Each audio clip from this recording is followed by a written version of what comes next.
Assalomu alaykum hammaga. Shu kunlarda Abror Muxtor Alini bir videosiga ko'zim tushib qoldi. Unda aytayaptiki, onani suti erkakning spermasidan hosil bo'ladi degan gaplarni aytayapti. Keling endi shu masalaga bir to'xtalib o'tamiz.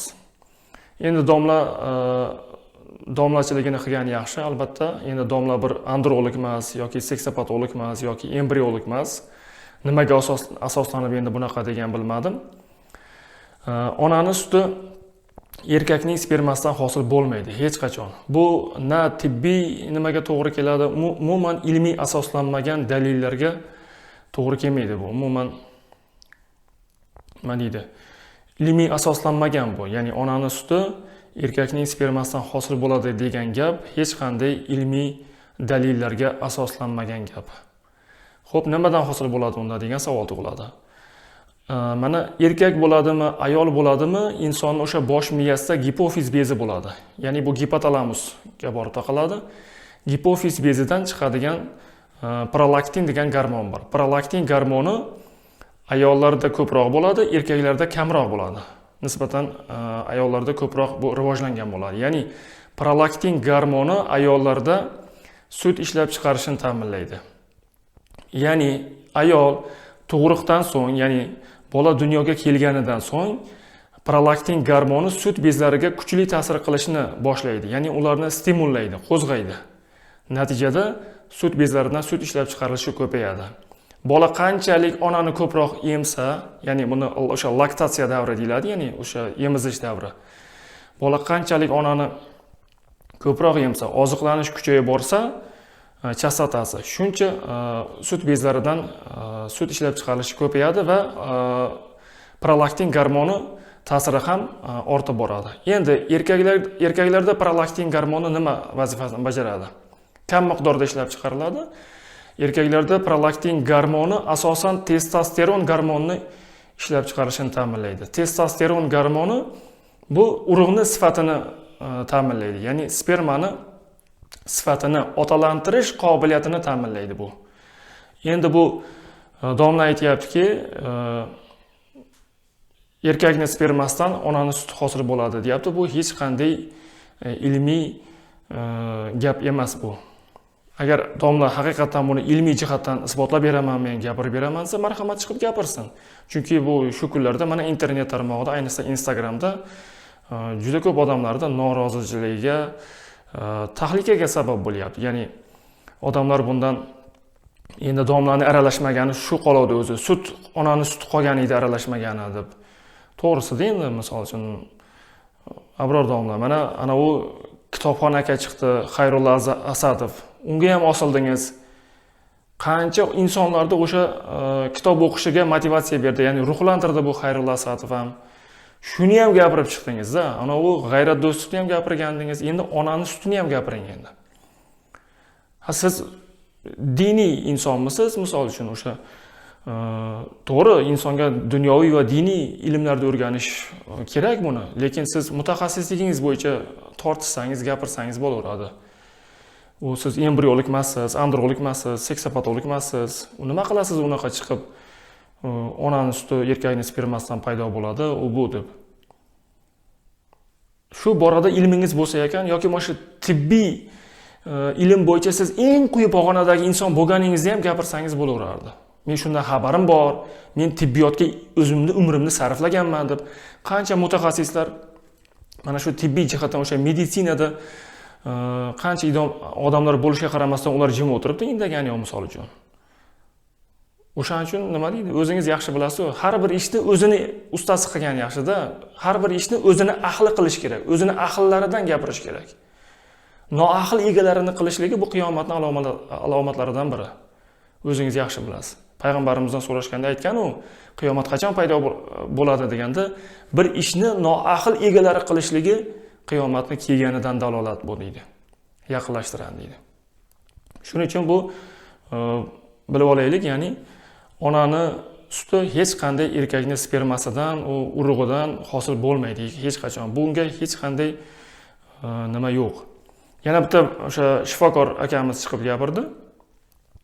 Abror domla to'g'ri gapirgan. haqiqatan ham erkakning spermasidan hosil bo'ladi, lekin buni ilmiy dalillar bilan isbotlab bera olmadi domla dedi. Xo'p, u gapiryaptiki, prolaktin gormoni qo'zg'aydi, shu narsa ishlab chiqaradi. Va vaholanki, erkakda ham, ayolda ham bu prolaktin gormoni bor. Bu gipofiz bezidan chiqadi. Ayollarda prolaktin gormoni sut ishlab chiqarishini ta'minlaydi, bevosita o'sha sut bezlariga ta'sir qilib, ayniqsa bu tug'ruqdan keyin. Erkaklarda esa bu prolaktin gormoni testosteron gormonini ishlab chiqaradi. Ya'ni testosteron gormoni bu erkaklik gormoni. Shuni ishlab chiqarishini ta'minlaydi bu. Testosteron endi o'z-o'zidan bu spermani sifatiga ta'sir qiladi bu. To'g'ridan to'g'ri prolaktin gormoni spermani hosil qilmaydi, lekin uni sifatiga hosil bo'lishida vositachi rolini o'ynaydi. Endi qanday qilib biz o'zi bu spermani ishlab chiqarilishida o'sha prolaktin muhim rol o'ynasa, endi qanday qilib bu spermadan ona suti hosil bo'ladi? Umuman bu nonsens holat, bu paradoksal holat bu. Endi chiqib gapirish ekan deb gapiravermaydi endi domla endi. Hurmatingiz bor, xo'p, hurmat qilamiz. Sizda o'sha diniy sohada gapirgan gaplaringizga, o'sha fiqhiy gaplaringizga biz eshitib sizdan o'sha narsani olishga harakat qilamiz. U boshqa narsalarda gapirib kerak yo'q. U narsalaringizni gapirganingizda biz albatta gapirishimiz kerak, tanqid qilishimiz kerak. Domla, siz adashyapsiz u yerda yoki bu narsalarni gapirib xatoga yo'l qo'ydingiz deb biz o'zimizni fikrimizni o'sha konstitutsion huquqimizdan foydalangan holda bildirishga haqlimiz biz. U chiqib hammaga atvet qilib, uni nima qilish kerak emas u. Xo'p, agar qarang, yana bitta narsa esimga kelib qoldi. Maryam onani eslamaymizmi? Maryam onani Iso alayhissalomni dunyoga keltirayotganda otasi bo'lmagan edi uni. Alloh taolo qodir zot uni. Iso alayhissalomni Alloh taolo otasiz dunyoga keltirdi. Ya'ni buni fanda partenogenez deydi. Ya'ni partenogenez degani bu otalanmasdan urug'lantirishga partenogenez deydi. Ya'ni sun'iy urug'lantirish nimasiga o'xshab ketadi biroz. Ya'ni Maryam ona Iso alayhissalomni otasiz dunyoga keltirdi Allohning qudrati ilohiyasi bilan. Xo'p, endi qarang.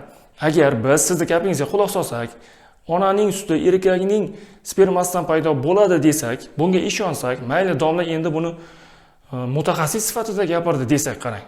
Unda Maryam ona qissasi, ya'ni Maryam onani Iso alayhissalomni tug'ishlariga biz e'tiborimizni qaratadigan bo'lsak, unda Iso alayhissalom onani qanday qilib o'sha laktatsiya davridan o'tdi, ya'ni emizish davri qanday bo'ldi unda? Chunki unda erkakda spermasi bo'lmagan, otasiz dunyoga kelgan bo'lsa u. Xo'p, bunga qanday javob berasiz bunga? Maryam ona, ya'ni otasiz dunyoga keltirdi Iso alayhissalomni Allohning qudrati bilan. Ya'ni bu fanda shunaqa narsa bor, mana o'sha qisqichbaqa simonlarda bor, mana mayda qisqichbaqa simonlar bor. Ana shularda yoki asalarilarda oladigan bo'lsak, misol uchun o'sha trutellar deyiladi, mana erkak asalarilar. Ular o'sha otasiz, otalanmasdan o'sha dunyoga keladi. Ya'ni buni o'sha Astaurov degan olim aniqlagan buni. O'sha partenogenez deyiladi buni. Ya'ni otalanmasdan urug'lanish, bokiralik usulida ko'payish deyiladi bu. Mana shu holatda erkak ishtirok etmayapti-yu. Unda sut paydo bo'lmagan ekanda, demak, shuna xulosa kelib chiqadimi? Demak, Maryam onaning suti paydo bo'lmagan. Iso alayhissalomga sut bo'lmagan degan kelib chiqadimi? Chunki otasi bo'lmagan. Siz aytyapsiz, otani spermasidan paydo bo'ladi deyapsiz. Nonsens bu, paradoksal holatda bu domla. Endi ana vrach akamizga ham aytgan bo'lardim men. Siz domla to'g'ri gapirgan, mana bu doказательство unaqa deyapsiz-da bu. Bilmayman bu. Hayronman-da, insonlarning ongini unaqa qilib, endi hamma insonni haligi internetda o'sha ijtimoiy tarmoqdagi o'sha iste'molchilar hammasini bir ilmsiz, tibbiyotdan xabar yo'q deb o'ylamanglar-da. Men doktorman ekan yo men domlaman ekan, men bilaman ekan, qolganlar eshityapti, jim o'tiraveradi demang. Qancha ilmli insonlar bor, jim o'tirishdi ular. Meni javobim shu. Sog' bo'linglar.